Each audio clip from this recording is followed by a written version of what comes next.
Well, hello, and welcome to another episode of the Herbal Mana podcast, where we dive into all things wellness, in particular, dealing with chronic pain. And as you know, if you know our brand, we want to help you hurt less and live more. That's the theme that we emphasize. And today we get a real treat.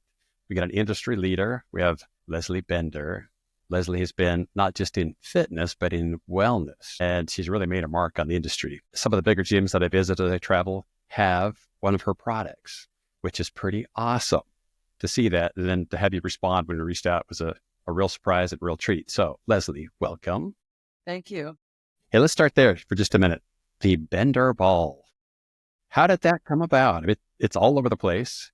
I see it online. I see it in big gyms. I saw it in LA Fitness when I was in Phoenix recently. How did that happen? And we have new colors. There we go. Finally. Well, I've been in the industry for over 3 decades, and somewhere around the year 2000, I attended a Pilates education in New York, which was very classical Pilates, and I wound up injuring my back. And with that being said, I thought there's got to be a better way to actually give Pilates classes and sessions, et cetera. And this was so new and the buzz was big. And I saw these people wanting to jump into Pilates, and in my mind is screaming, danger, danger, Will Rogers, there's going to be a lot of injuries coming out of Pilates due to the fact that there's so much flexion without protection of, your lumbar spine. So with that being said, I discovered a small ball when I was at a conference, believe it or not, in Germany, similar to the Bender ball. And when I got back to the States, I called up the company and I said, look, I really am interested in, private labeling this ball, because at the time I just decided I'm going to start this company called the Pilates Coach, which, had an amazing success rate. And with that being said, 2,000 balls showed up on my doorstep, 6 weeks later. And I had the opportunity to present at the Mind Body Conference, and which was, again, a very classical avenue of Pilates. And, at first, I got shunned by the whole idea of that's blasphemy to use a product that Pilates never used, but his product was a spine corrector. So his vision was similar to what mine was. And anyway, with that being said, all these attendees took my course, and kid you not, I ran out of 2,500 balls within just a couple of hours. People went nuts. And so that really launched the whole philosophy of using a small ball in the fitness world and in the mind body world. So I was at a conference, the Idea Health and Fitness Conference, a few years later, and the owner of Xavier Fitness, who is an infomercial company, approached me and he said, what are you doing with that small ball? And I said, oh, let me show you. Not really knowing who this gentleman was, having the biggest infomercial company, in the country at the time. And he said, I want to do something with that because you're onto something, because everyone's using the Swiss ball, which is brilliant, but no one's using a small ball. In other words, Todd, in a long story short, in 2007, the Bender ball, I think, sold close to over 1 million in the first week. And, it was mind blowing. It was his second biggest infomercial that he produced. I was the talent for it. So there you go. That's what happened. We kind of went professional first, consumer second. Now they're everywhere. I know I can go into a gym and I'm like, oh my God, there's my ball. So why is it different? What's the big deal? What's the big deal? Well, great question. We created programming behind it. I worked with a lot of physical therapists. We did research. We did an analysis at Loma Linda University under the directorship of Dr. Petrosky in the rehab center.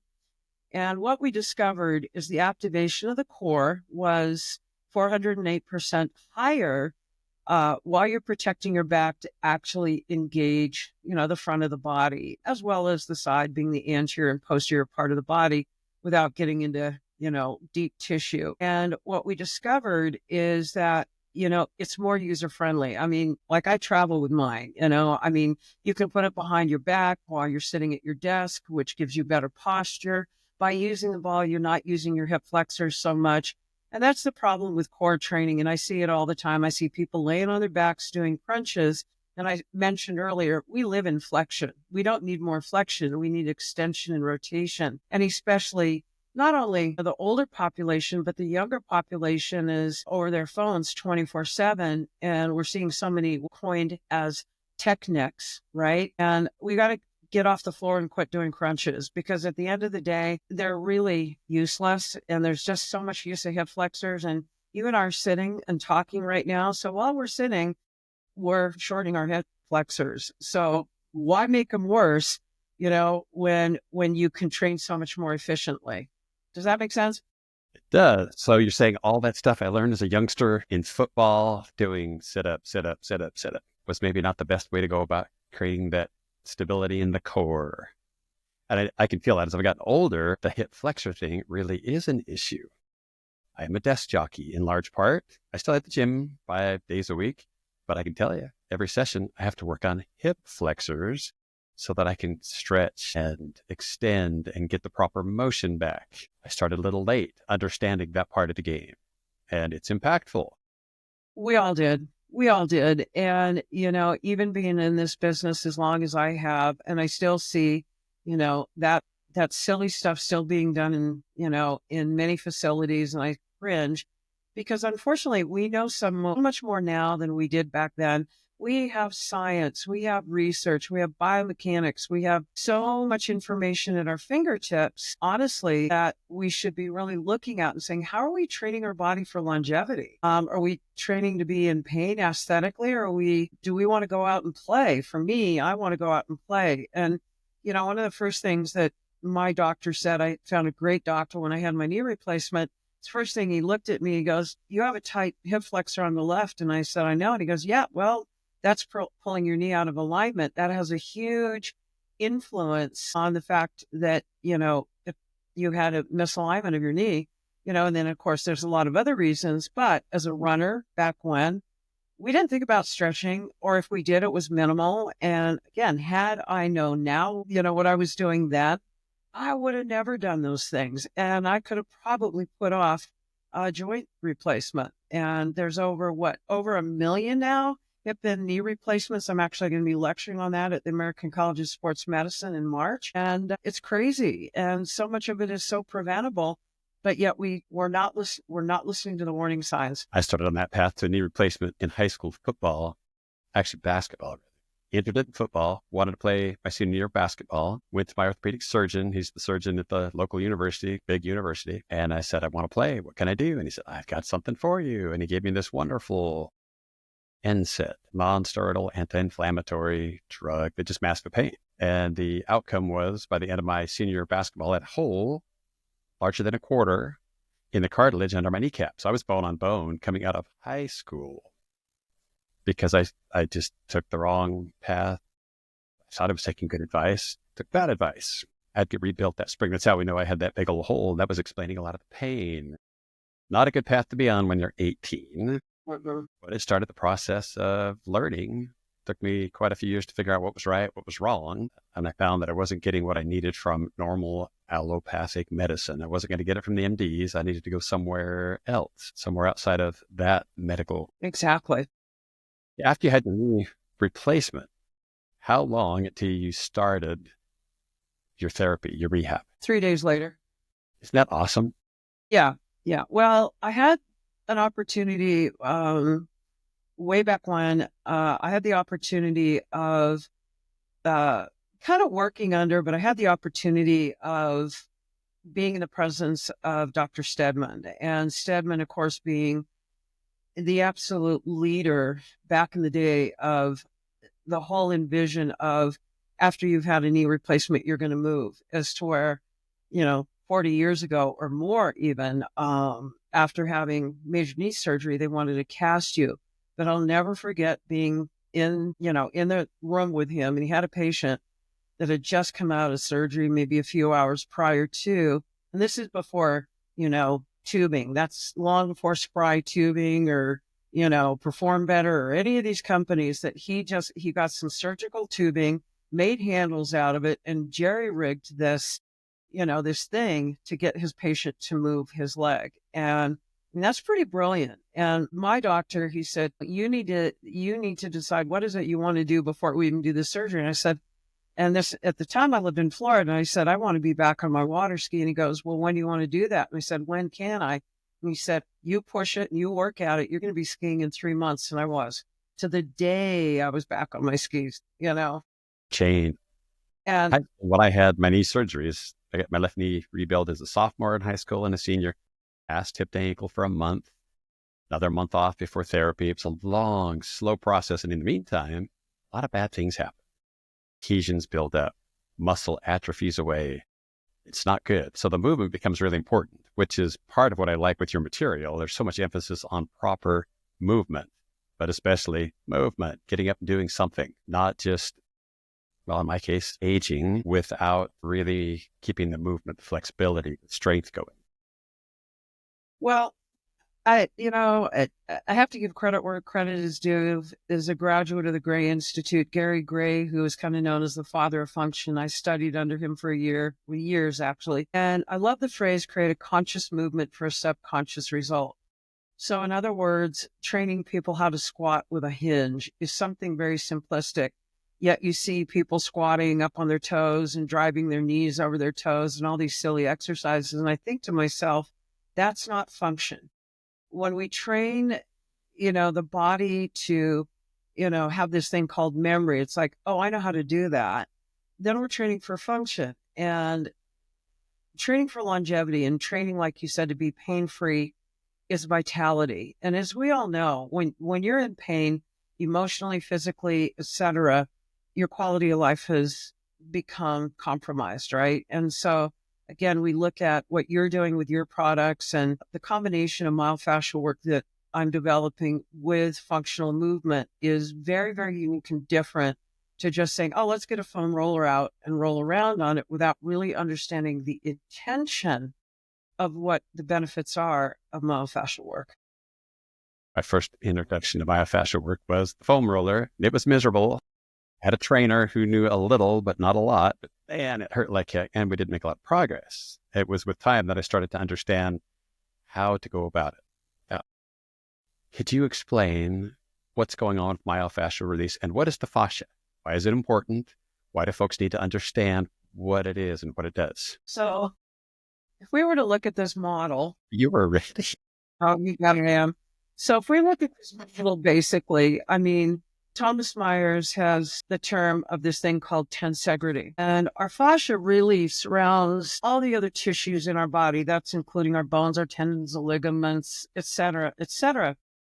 And if we were to look at this image and say, all right, this is your glutes, this is your glutes, this is my glutes, and we're compressing them, we're knotting them, and we're restricting blood flow, et cetera, et cetera.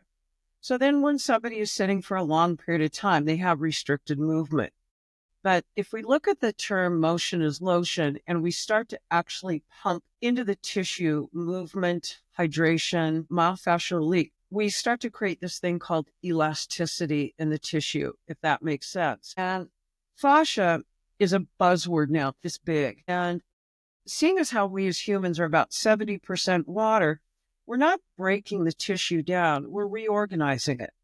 There's so many receptors, proprioceptors in fascia. For example, in your hands, your palms are more sensitive than the top of your hands. Your feet are more sensitive. The bottoms of the soles of the feet are more sensitive than the top of the feet. And we're so uniquely designed to be able to sense and feel and touch, if you will, different surfaces, different environments. I think one of the best explanations, Todd, that I can give in fascial release, when it is done correctly and when there's a mindset that's very different, incorporating products or incorporating essential oils and things of this nature, it's going to change the nervous system, similar to that of when you've had a massage. When you have a massage, there's going to be parts of a massage, deep tissue massage, that's uncomfortable, but yet all of a sudden your body relaxes into what's happening from the sense of touch, especially in a warm environment, a safe environment, etc., which is very different than being out on the gym for having your trainer go suck it up and roll. Your brain's going, this hurts, I'm not enjoying this. And the recovery out of that is probably not as beneficial as if you change your mindset in the environment. Because At the end of the day, our fascia holds on to emotions, as does our brain. We think we can separate the mind and the body, but at the end of the day, we're one unit, if that makes sense. And so this is why, for me, I come from a very, very different approach to foam rolling. And I like to use different types of rollers, not always the same kind, because some people are more sensitive emotionally and physically. And especially if you're dealing with somebody like with fibromyalgia is very sensitive, they immediately relate to foam rolling as painful as they would. But yet when there's a gentler approach offered to these people, again, with the sense of smell, the sense of products, your product, for example, it's life-changing, and it promotes longevity, pain-free. And when you're pain-free, you're happy. That is true. What became up with the slogan, hurt less, live more. Having experienced chronic pain with all the different surgeries and joint replacements and things like that, I know the being in pain really takes a bite out of the quality of life. And it's important to find some modalities to give us relief. Exactly. You mentioned the fascia hangs on to emotion. I thought that was woo-woo, but I heard about that years ago. I thought, my goodness. And then I got good fascia work, and my goodness, it was transformative, not just physically. It was an emotional experience. In fact, for many sessions, even now, years later, same thing. It can be therapy within the therapy. It's pretty awesome. Exactly. And we as movement practitioners truly have the ability to make those positive changes in our students, because I think our industry is still we're shifting into a mind-body approach, but our industry is still very focused on no pain, no gain, squeeze your booty. If you're not doing this, you're not doing what, again, that mindset that I had for years led me to a knee replacement. And I wish I could go back in time but I guess for me, I try to be an inspiration to these trainers and, really help to enlighten people and say, maybe just all this hardcore training is not what you need. You need balance. It would be no different than if all you ate all day was spinach and nothing else. Don't get me wrong, I'm plant-based, but you have to incorporate other foods and minerals into your body to be healthy. So I feel like we can make change. Absolutely. Okay, with the fascia, before we started the recording, you mentioned using our product with the fascia release. Did you actually try it? Yeah, I did. So basically, again, this is very organic for those of you that are listening, that I thought I'm going to try your product prior to myofascial release on the sensitive areas, especially the quads. Quads are very, very sensitive. And that's one of the main areas that, of course, always gets the love, is your quads and other parts of the body. But I thought I'm going to try, and believe it or not, this is what I did. I put it on my right, but not my left. And I wanted to see if there was a difference. And the warming sensation and just better sensitivity in a good way allowed me to feel the difference between the right and left side. And it's really no different. What I'd like to try next is actually on my feet with a tennis ball. When you find, like, if even just by like placing your hand on your neck and squeezing and releasing and then turning your head from right to left, you're going to have better motion on the side that you actually just did a light manipulation on. Now, do I understand all what's happening organically, in the body when this is all happening? I don't. I'm not a research scientist, but I know what I feel. And I know that sharing that with people, and I think this is something really absolutely amazing for those of you that are listening, is the combination of your product and the combination of our modality of myofascial release and or movement. I think we are on to something exceptionally big here as far as longevity and pain-free living. I think this is big and this is new. And so, put your seatbelts on, because we're on to something here. Awesome. So if I want to partake of your expertise, do I have to go to Reno, Nevada? Or are you figuring out ways to share beyond Reno? Well, Ageless Training Academy is under new construction. We just are in the process of launching a new format. In other words, Ageless Training, you will be able to take as an online program. We've just loaded that up on our new website.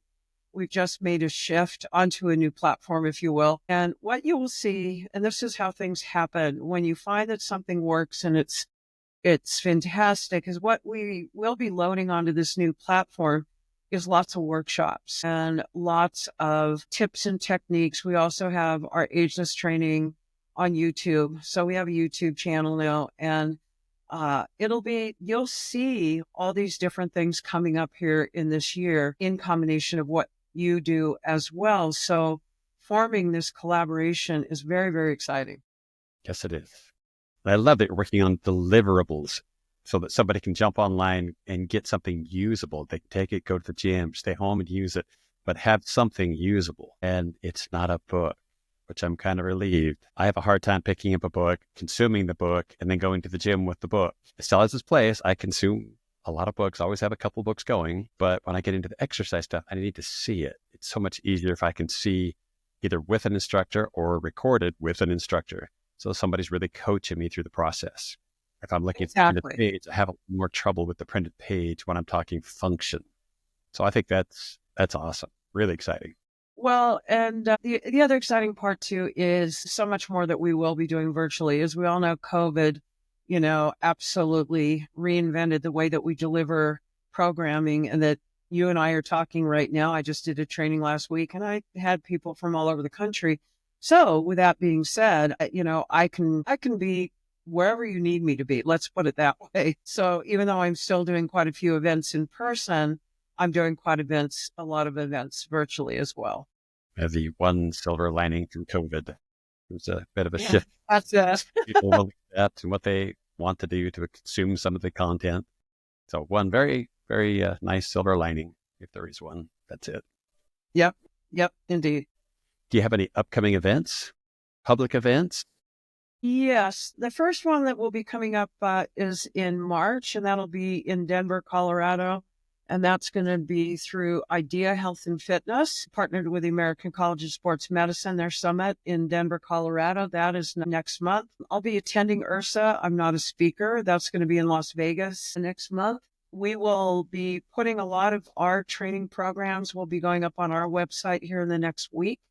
So that will be coming up on Ageless Training Academy. And the other exciting thing is again with Benderball, is we are offering through the Benderball website training with the Benderball and core training, vital core training, which is our new program, with all the different colors of the Benderball, which is extremely cool. And a new fresh approach to using the ball, because all these clubs have them.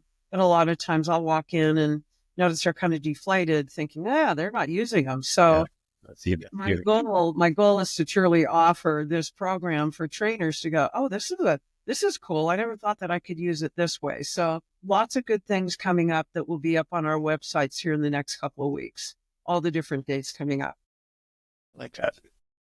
Do you have any books you've authored? Maybe a couple of books on Amazon? Oh, you just mentioned, and sorry, I have to stand up to get it. Here you just mentioned that you don't like paperback, but, and I kind of cringed, but I thought, well, maybe you'll ask me. Paper. It's just hard for me to take it to the gym. So I was pretty excited. But this is, I just got published through Human Kinetics. This is vital core training, over 100 exercises with a small ball on, for all different ages, all different abilities, et cetera, et cetera. And I'm really proud of it because the book absolutely turned out outstanding. The descriptions are absolutely fantastic. You can find this on Human Kinetics and or on Amazon. So this is a recent publication for me, Todd. And yes, you can't exactly take it. But what I suggest for somebody like yourself is, like, if you were to, get a hold of this book and let's say you find 5 or 6 exercises and you're like, oh, I really like those. Film yourself doing them, then take yourself with you. So you become your own trainer. That book I can handle. I actually read about it on Amazon. I already ordered the book. It's on its way. And it was described as highly accessible, lots of pictures, which I like, especially for something physical. I want it to be easy. I don't want to be able to put it into use pretty quickly. I'll read the theory, but I want to be coached. I want somebody to show me how in the world I'm supposed to do this thing. So that's awesome. I guess you and I are going to have to get together then, huh? Have to get together. That would be awesome. That's pretty cool. Fantastic. How did you get on this path into fitness? I mean, you're very active, Uh, way beyond just being active. well, my degree in college was managerial sciences, and then I shifted over to health ecology. And I sort of had an idea that I wanted to be a PT, but I enjoyed movement too much. And I enjoyed the camaraderie of fitness classes. And of course, back then, that's when aerobics was big. And I think we all shift. We've all done it where we may have started in, quote unquote, aerobic classes. And then we shifted and said, I think I need to move into personal training. I need to move into more one-on-one sessions or small group sessions. I need now to shift into longevity and functional training. And God knows I've attended many, many, many, many programs. And I don't know how many certificates I even have or that I've attended, but I'm a perpetual learner, and I feel, in fact, I just signed up for a 200-hour hatha yoga training because that's my next shift, is to move into yoga. So for me, Todd, I think as a representative in the industry is you have to live it, you have to breathe it, and be a representative. And it's exciting because there really is a lot of the active aging instructors that are working now at like retirement communities, et cetera, et cetera. So our profession is still booming. I know myself personally, I enjoy taking classes from individuals that are intelligent, that are using intelligent language to lead to profound results versus, trainers that are saying, oh, squeeze your booty and using unintelligent language, which for me at my age, I want to hear where I'm supposed to feel it, how I'm supposed to execute an exercise, because how does this translate to what I love to do in life? From skiing, I'm an equestrian, I water ski, I do all these different things, I hike, and we're here on this planet for a short time. So how we train, really translates into our daily activities. And I look at the gym as maintenance. And that for me is like, yep, I'm going to do this today because that's going to make my skiing that much better tomorrow. How often do you work out in one form or another? Physically active, one way or the other? Well, after I get off this session with you, I am teaching a Pilates class, and which is reformer, and then I teach a spin. And my spin is in stages. Would be no different than really being outside, except to really good heart pounding music. And my whole goal again is giving students, a benchmark. This is where you need to be, et cetera, et cetera. And I feel like that is so vital for their success. But at the end of the day, I get my workout in. But for me, to answer your question, I mix it up. I love taking classes. So I do yoga, I do spin, I do strength training, I do Pilates, and where I really want to get my exercises outside. Because we're inside right now. So Chilly out. what about you? You'd be on the couch taking it easy. After a No, knee replacement, are you supposed to no. check the gym bag and be done? I know I thought that way decades ago until I got knee replacements. I did go a little slow in recovery. I was doing what the doc said. I did a little bit of PT. I was doing what I was told, and it was pretty pedestrian. And then I got transferred over to a trainer, not just a physical therapist for old folks. So I was only 50, but I was still being treated like I was one of the old folks. Yeah. He really gave me a kick in the rear, explained the dynamics of the knee, how solid everything was after the surgery, how durable that joint was. And gosh, just opened my eyes to what I could do. Changed my world, completely changed. And I went from just taking it easy, doing my little stationary bike, to actually getting back with it. Now I'm in the weight room, 5 days a week. Loving it. Awesome. I'm a lot better off than I was a decade ago. How did you come up with this? That started because of my son. He's my partner in the business. He's got a chemistry background and a business background, and he saw just challenges I was having. I've had 20 orthopedic surgeries, some broken bones. I've got the knee replacements, hardware in one of my feet, just a bunch of stuff. Part of it was congenital, and the rest of it was just bad luck, bad choices, bad judgment. And he could see that it was just tough to do normal activities. I missed out on a lot of stuff with the kids, and he started digging in experimenting with some things. So he was doing that on one side. And on the other side, my wife was big into natural, essential oils, homeopathy, tinctures, all kinds of good things. And they kind of colluded and started coming up with some concoctions. The real breakthrough for me came from my wife first. So kind of opened my eyes. I had my knee surgery, knee replacement. A knee replacement, for those of you who haven't had it, it's a pretty violent thing. They cut off the end of my femur, cut off the end of my tibia, cut off the bottom of my kneecap, and then they start gluing other parts in. And it's pretty invasive. The joint is stable. By the time you wake up, in fact, the joint is stable in about 20 seconds after each part is cemented into place. Getting in, cutting the joint capsule, it's pretty violent. It's kind of a mess. The doc sent me home from the hospital with 3 opioids that I could take. And they were wonderful. I could take the opioids, take all 3 at once, and I would get about an hour of awesome relief. And then I would have 4 miserable hours before I could take them again.